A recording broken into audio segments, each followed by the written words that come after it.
Jessica's suitcases were gone when I got home. That was the first thing I noticed. The hallway closet door stood half open, empty space where her blue roller bag always leaned.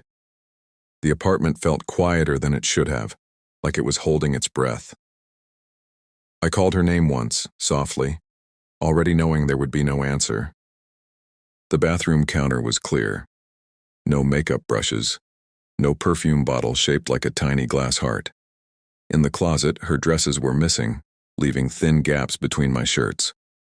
On the kitchen table sat a single sheet of notebook paper. 7 sentences, that was all it took to end 5 years. She'd met someone at yoga, someone fun, someone who wasn't always tired. She hoped I'd understand. She had already taken her things. She was sorry. I read it twice. Then a third time, slower, as if the words might change if I stared long enough. My name is Daniel Harper, and that Tuesday in March split my life into before and after. I called in sick the next morning. I couldn't imagine walking into the office and pretending everything was fine. My phone kept buzzing on the coffee table, emails piling up, messages from my team asking about deadlines. A calendar reminder for a client call. Life, moving forward without asking if I was ready. By Thursday, I had to go in. Vertex Technologies sits in a glass building downtown. 3 floors of open desks, meeting rooms with whiteboards covered in diagrams, and the constant hum of people building things that matter. I had been there 6 years, started young, full of plans. Now I led product development, 12 people depending on me to know what came next. Victoria Chun founded Vertex. She was brilliant and steady and a little intimidating. She remembered everything. If you mentioned an idea months ago, she'd bring it back when the timing was right. She had a way of listening that made you feel like your words carried weight. 2 years earlier, when I was promoted, we began working closely. Long afternoons in her office, cups of tea growing cold while we solved problems. She always remembered I took mine with honey and lemon. I had mentioned it once. Sometimes on quiet Friday evenings when most people had gone home, we talked about things beyond code and timelines. Her parents' restaurant. My old Canon camera I was restoring piece by piece. Dreams I never said out loud to anyone else. I told myself those conversations were harmless. She was my boss. I was engaged. Life was orderly. But when I walked into her office that Thursday after Jessica left, I wasn't prepared for the look on her face. It wasn't frustration. It was concern. "Close the door, Daniel," she said gently. "I heard about Jessica."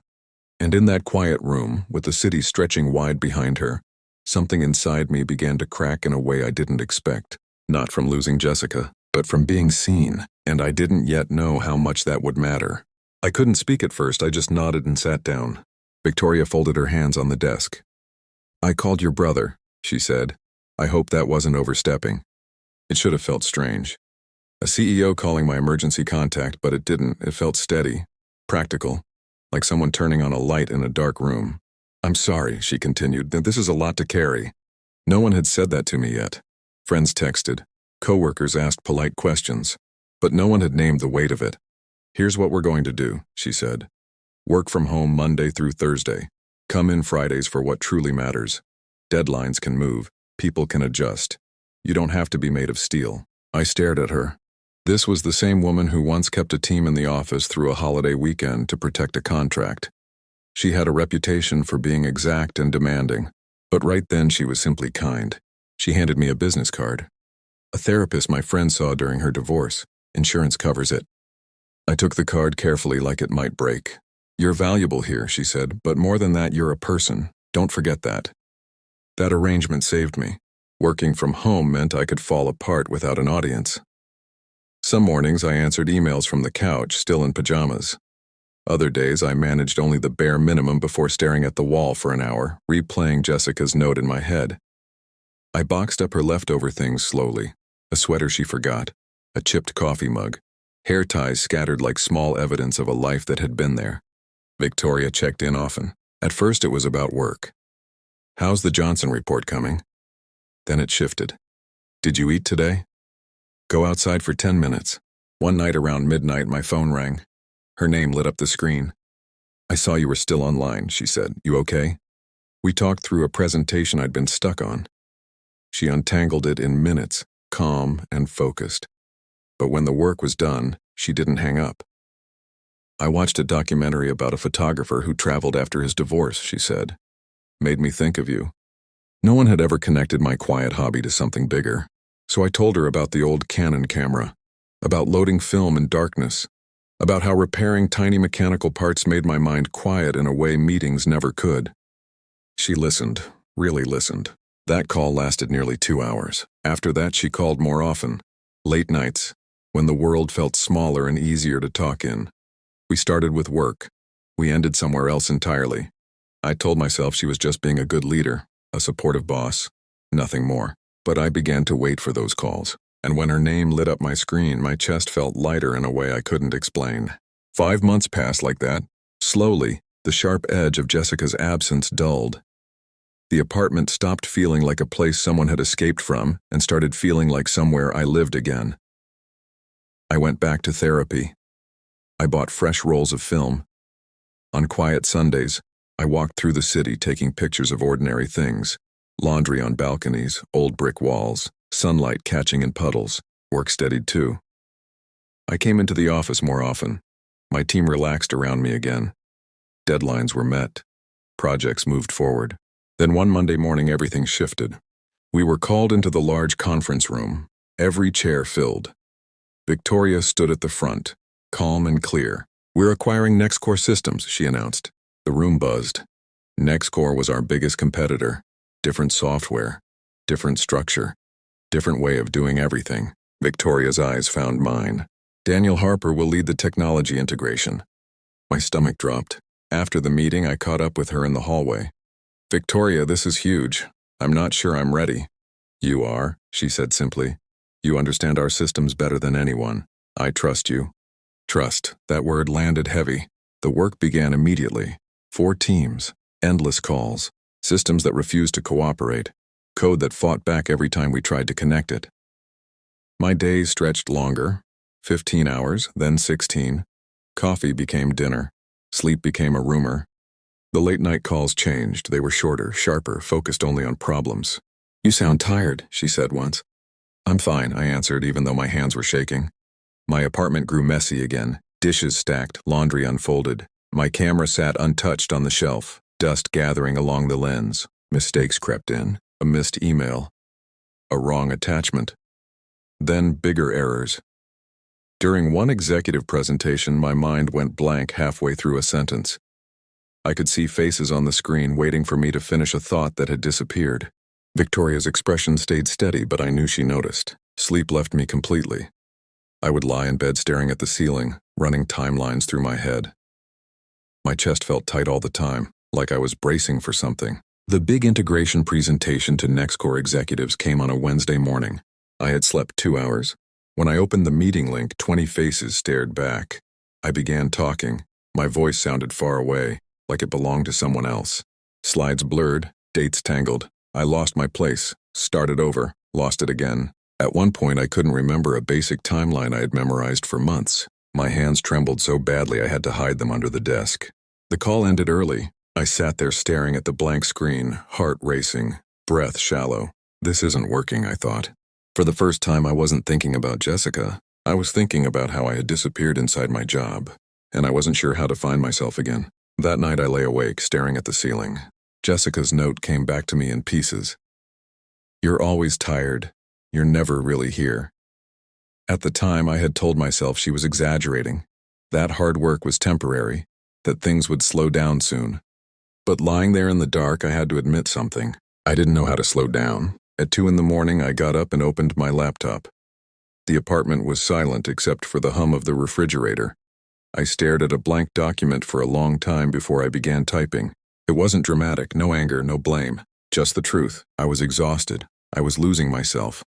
I needed to step away before there was nothing left of me except deadlines and email threads. I read the letter 5 times before saving it. My finger hovered over delete. 6 years at Vertex. A career I had built carefully.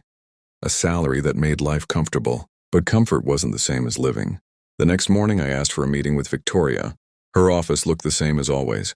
Bright city skyline behind her. Neatly arranged desk. Calm presence. "What's going on?" she asked.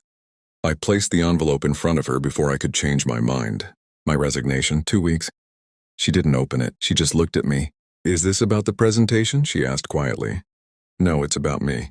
I explained as steadily as I could. The exhaustion, the mistakes, the feeling of shrinking inside a role that once felt exciting. She listened without interrupting. We can adjust the workload, she said finally. I'll hire more people. We'll restructure. It's not the workload, I replied. I need to leave completely. I need space to figure out who I am when I'm not working. Silence settled between us. You don't have another job lined up? She asked. No. She picked up the envelope then, holding it gently. You're one of the best leaders we have, she said. Losing you will hurt the company. She paused. It will hurt me. The way she said it made my chest tighten. But I nodded.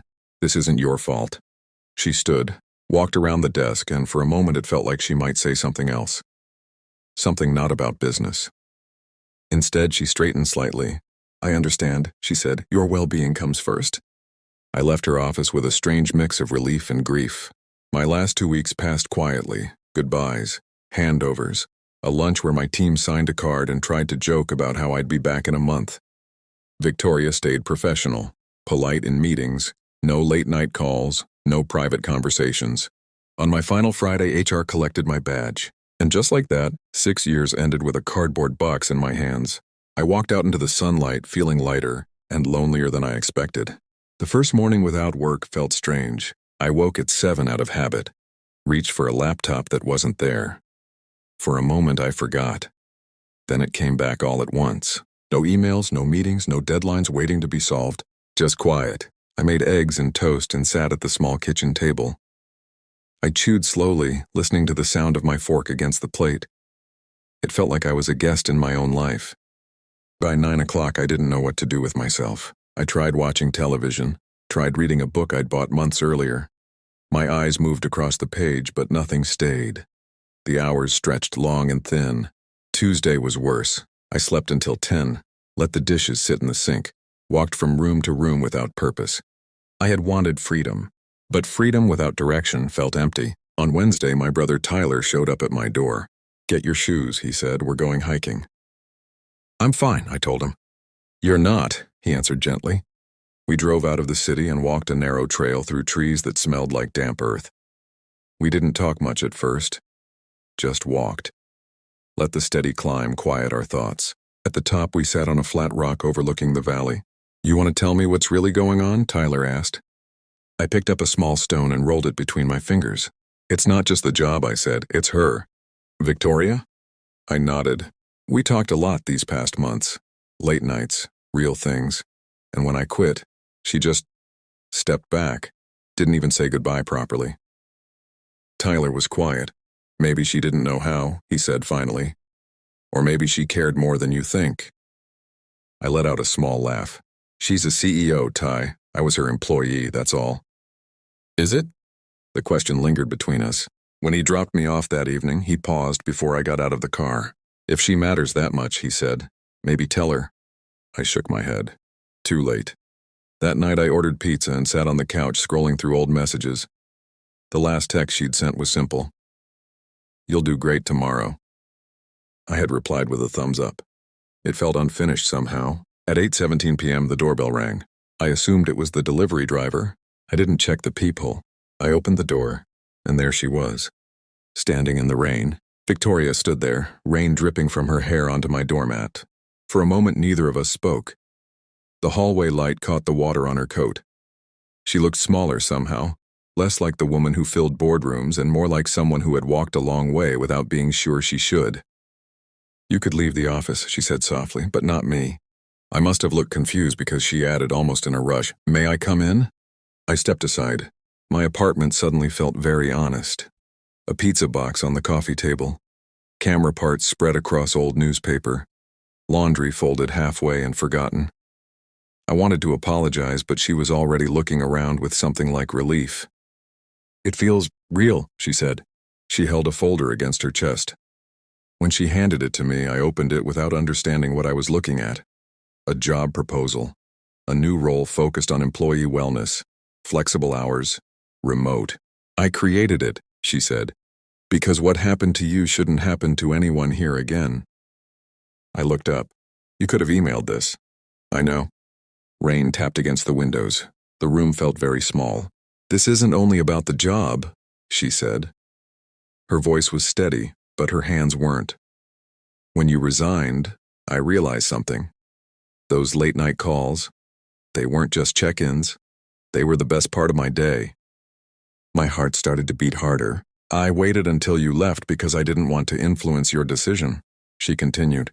"You needed to choose yourself. If I'd said anything sooner, it wouldn't have been fair." I closed the folder and set it aside. "I thought I imagined it," I admitted, "the way those conversations felt." "You didn't."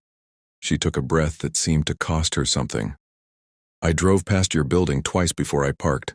I've never done anything like this." That was when I understood. This wasn't a grand gesture, it was a quiet one. Careful, scared. I stepped closer. "You're not my boss anymore." "No," she said, almost a whisper. "So what are you?" She looked at me like she didn't have a prepared answer. Like she was stepping off a ledge without knowing how far the ground was. "Someone who cares about you," she said. The words settled between us, simple and heavy. Outside, the rain kept falling. Inside, something shifted. Not dramatic, not loud. Just two people standing close enough to feel the same breath. For a long moment, neither of us moved. The rain softened outside, turning into a steady hush against the windows. Victoria stood in the middle of my small living room. No assistants. No meetings waiting. No title attached to her name. Just a woman who had come here without knowing how this would end. "I almost didn't knock," she admitted quietly. "I sat in my car for 40 minutes. I told myself this was inappropriate, that you just went through enough, that I should let you have your space. And yet," I said gently, "and yet I couldn't leave. I made tea because it gave my hand something to do." The kettle hummed, and for the first time in weeks, the sound didn't feel rushed. She leaned against the counter and watched me like she was trying to memorize something small and ordinary. "You look different," she said. "Different how?" "Lighter," she replied, "even with the mess." I smiled at that. We sat on the couch, mugs warming our hands. No big speeches, no plans. Just quiet honesty. "I've spent my whole life building things that make sense," she said. "Companies, systems, growth charts. Feelings don't come with spreadsheets."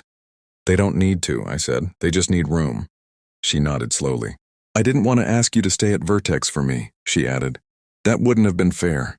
I needed you to be free to say yes or no." "And if I say yes?" I asked. Her expression softened in a way I had never seen inside those glass office walls. "Then we start slowly," she said. "Dinner, conversations, no expectations beyond that." It sounded almost simple. I reached for her hand. She didn't hesitate. For months, I had felt like I was falling behind in my own life. Like I was always running towards something I never quite reached. Sitting there with rain on the windows and tea growing cold between us, I felt still, not finished, not certain, just present. "Dinner tomorrow?" she asked. 7, I said. "I'll be ready." When she left later that night, I stood at the window and watched her walk to her car. She looked up once and waved. I waved back. The apartment didn't feel empty anymore. My phone buzzed. "Tyler, you okay?" I typed back slowly. Yeah, I think I am. If this story felt close to home, stay with us. There are always more quiet moments waiting here at Stories from the Heart.